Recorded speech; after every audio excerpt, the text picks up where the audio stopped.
Do you ever get any celebrities? We had Billy Bob Thornton once. Nice. We've had a couple of our local sports teams cheerleaders, which our cheerleaders are pretty famous. That's cool. How long did Billy Bob Thornton stay? 2 nights. And how long did his cheerleader stay with him? So you guys can edit this part out.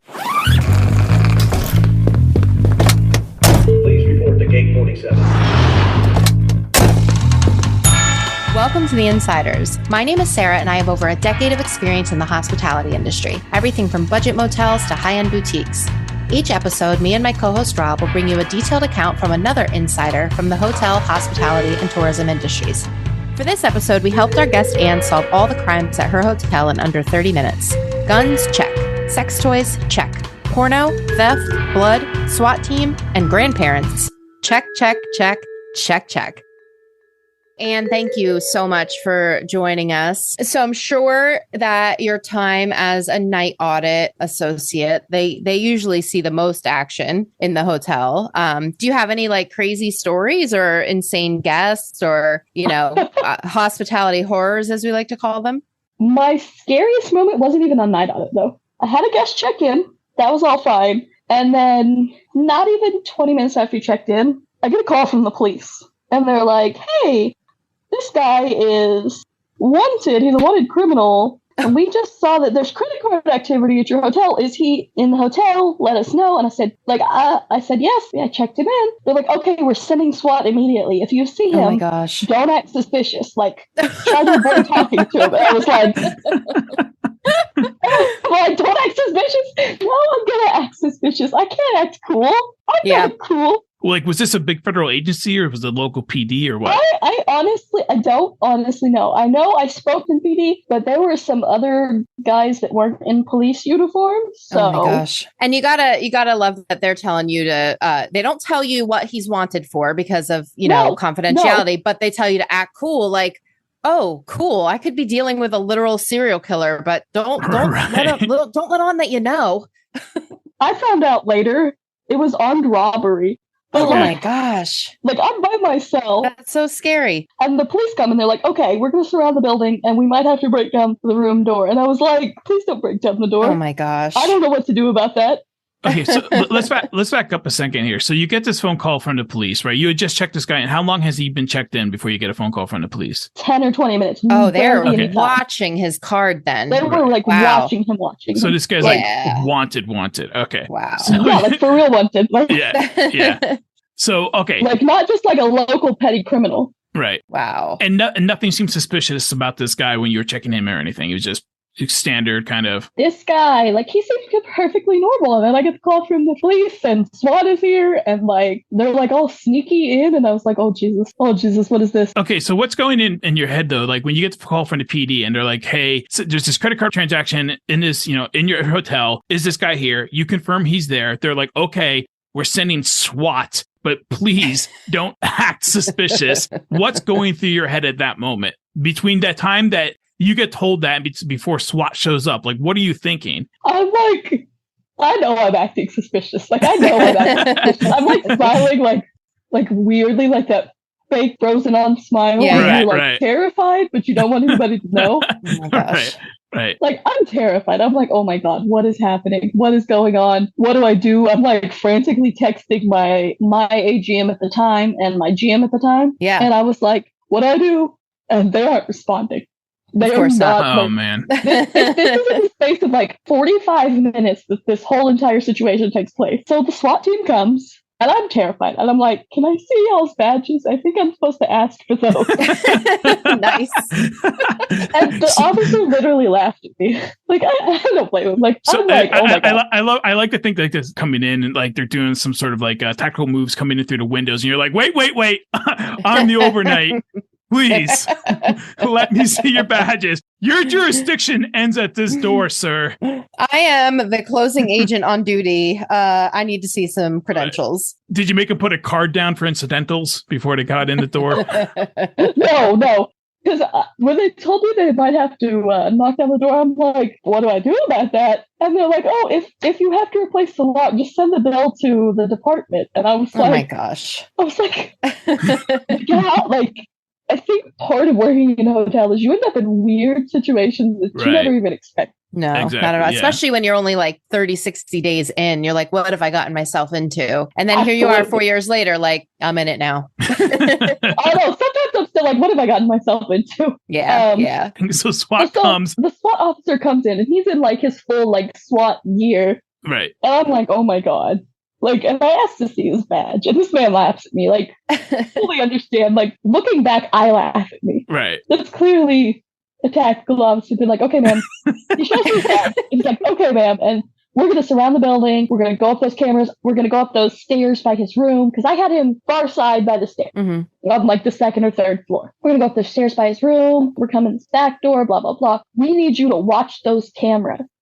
And tell us if you see motion. And I'm like, wait. You have to watch. How are you telling him? She became part of the team. Right. No, you got deputized, I assume. And so now I just got roped into it. Right. So now you're deputy second shift and you're on there. Do they give you like a walkie-talkie or what's going on here? Like, how are you supposed to even contact them if you see something on the camera?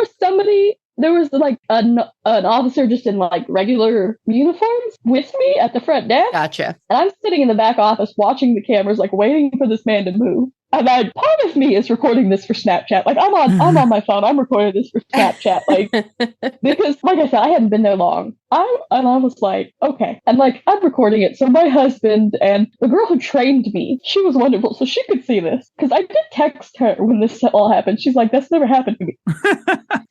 Nice. Super helpful. I was like, thanks, girl. I love it. And so they break the door down. Oh. And then they completely break the lock. Yeah, locks are not as secure as one might think in hotels. They're pretty, they just break when you stick a foot to them. Well, so I gave them the machine to unlock it electronically because we have the RFID card. And they wanted to kick it in. Yeah, probably. I wouldn't. They said he had the privacy latch done. Because just as like, this is your little journey, your little hero's journey here today. That is all these guys are looking like. They are thrilled to finally get off that SWAT. You know what I mean? Like that's what they train all year for this, and they probably only utilize them 4 times a year or something, right? So they try to swipe it. He's got the security latch on, so then they have to kick it in. But those security latches, I'm telling you, they're a false sense of security. They're very flimsy. I've had to kick in a few in my day, and if I can kick them in, anybody can kick them in. So they got their guy. No, the man was not in there. It was a wrong door. No. Wrong hotel. It was locked. That was the right room, right hotel, right name, everything. Did he go out the window? Why was the latch on from the inside? I don't know. We never figured that out. We don't have lovely. Thing like so it's that. your fault because you weren't watching the cameras. You were too busy screwing around with your Snapchat. But if you had been watching those cameras like you were ordered to, you would still be deputy second shift. But instead, they took your badge and your gun. And now what do you do?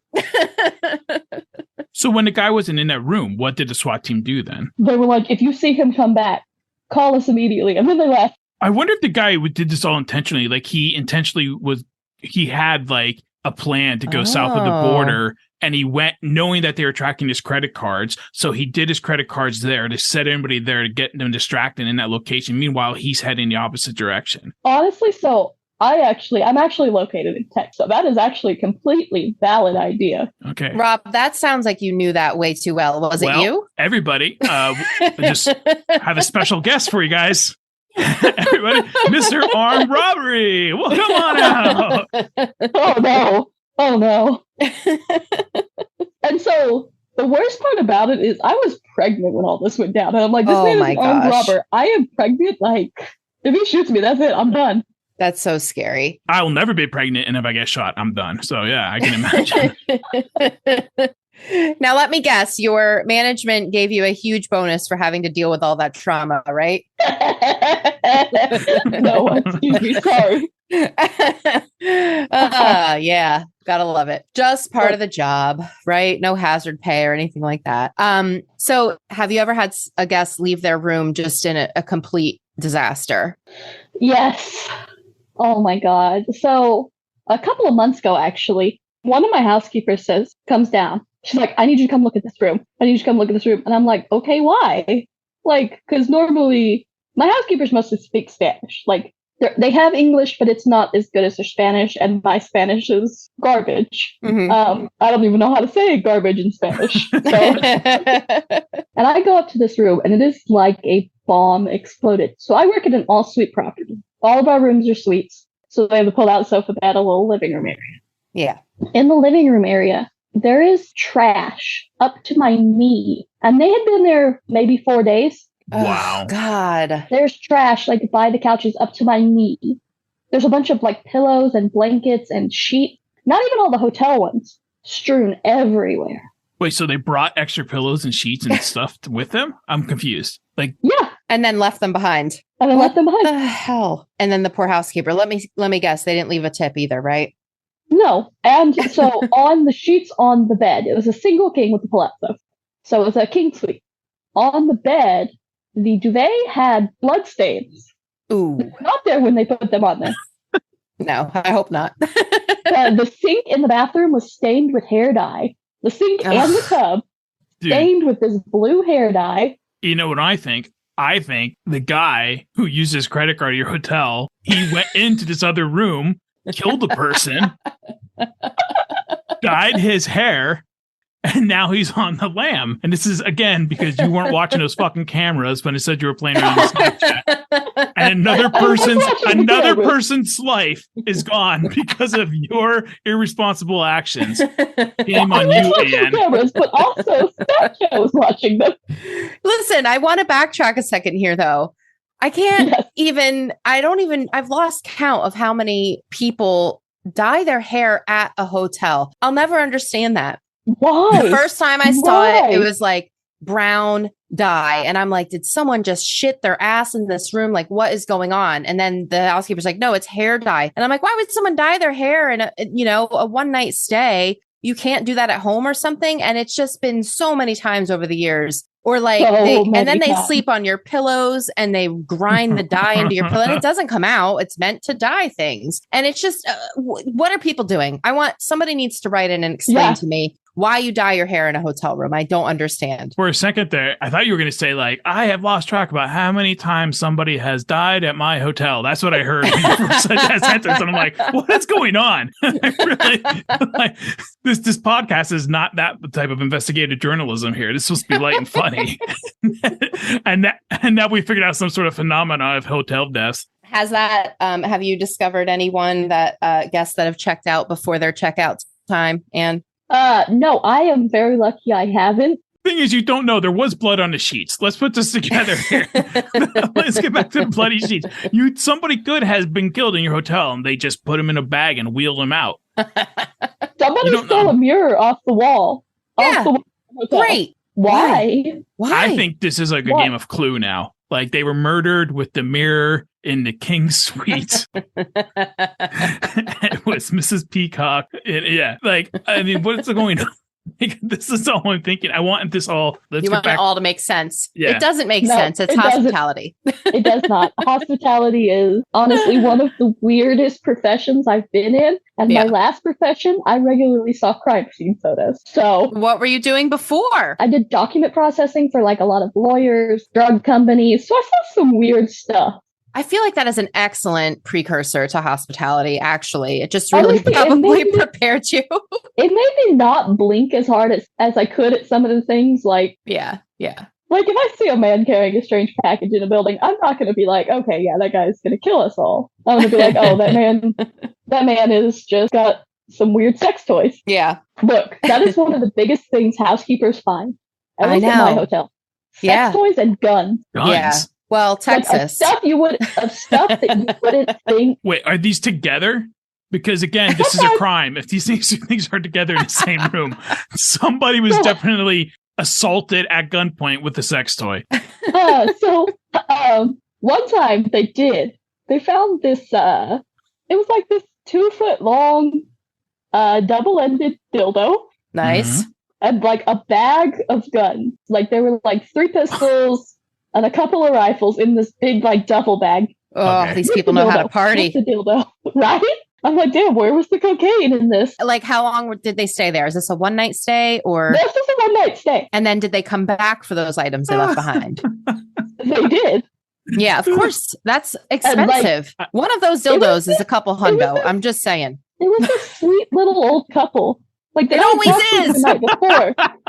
They were like, "Oh, we're just passing through. We're on our way down south to go visit our grandchild." And I was like, "Oh, that's cool." Like, and they were so sweet. They offered to buy me dinner, and I was like, "Oh, well, thank you." Like, yeah, I don't know how much double-ended dildos cost, but guns are not cheap. You know what I mean? So a bag of guns, and we're talking thousands of dollars, at least a few $1,000s in a bag of guns. I don't know. So they left it there. Did you try to return it to them? Like, did you call them and say, "Hey, absolutely. Yeah. So if we find a gun, we have what we're supposed to do, and we have what we actually do. What we're supposed to do is call the local police department and report it so the police department can call them. But like when the housekeepers find a gun, they're freaked out. They won't touch it. So you have to get gloves and put it in a bag. And honestly, generally, before we have to call them, the guests will call us and be like, "Hey, I left my gun in the room." Yeah. And you're like, how do you leave an entire gun? Yeah.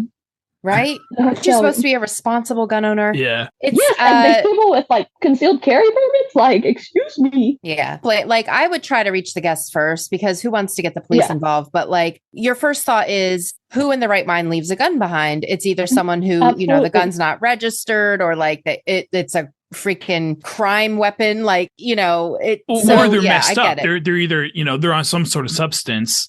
Guns and drugs don't mix, kids. You know what I'm saying? Like, so it's like, but they're probably on some sort of substance. But guns and dildos do. Oh, yeah, absolutely. Absolutely. Yeah, so the sweet little couple. It was an old couple. Yeah, it was a sweet little couple. Okay. And so they called you and said, "Oh, hey, remember us? We left our dildo." Or did you call them? Oh, I was about to call them. They called me and they're like, "Hey, we were in room blah blah. And we left a bag, a big duffel bag. Did you guys find it?" And we're like, "Yes, we found it." They're like, "Oh, okay." And I have to tell them, like, because we were looking for like a luggage tag to like send a shipping label to them for them to pay for one so they can get their stuff back. I'm like, I have to tell you, we opened it. Nothing was removed. You can come in and get it anytime. They're like, "Oh, we'll be there in an hour." And like, I had to look at these people and hand them this bag. Yeah, this little couple who was so charming the last night, and I was like it's like looking at like Santa Claus and Mrs. Claus. But do you think this is like their kink though? They do this intentionally. Like they go around to hotels and they just butter up like the receptionist and everything else. And then they intentionally leave a dildo there, knowing that you're going to find it, knowing that they're going to call you after they leave and they're going to, and they force you to stand there knowing that you are handing them back their sex toys. And that for them is part of the fun. I hope not, because they seemed ashamed. It's either that or it's me. This is one of them. No, I don't know. But I don't know. Who knows? People are crazy. I was just curious because like years ago, and this came up on another episode, I worked at a video store and we had a porno section. And just like the other videotapes, when they were late, I had to call and tell them like that their videotapes were late. But how do you say that with an adult video? Because if you get the answer machine or whatever, you know what I mean? Oh, excuse me, Jeff, you forgot to return, Inner City Nurses 4. Can you please, whatever it is, whatever nonsense it is. And it's like, how do you say that? And one time I left a message on a machine and I got a call back and it was a woman and she's like, "Excuse me, I got a call that we have some video that's overdue." And I was like, yeah. Ooh. And she's like, "What video is it? We haven't been here in like a month." And I'm like, "Oh, it's this video. It was checked out by. It looks like it was checked out by your husband. Blah blah blah blah blah." And she's like, "I have no idea what you're talking about. What video?" And then I was finally like, "It's an adult video." Like that was the only way I knew how to say this. You know what I mean?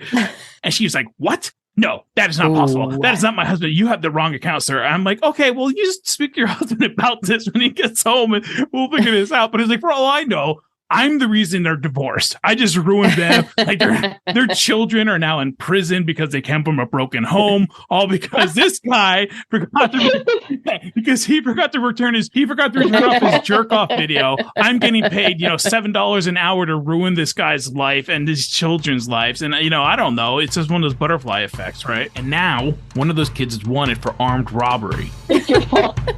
It's your fault. Oh my God. Thank you so much for listening to this episode of The Innsiders. It means the world to us.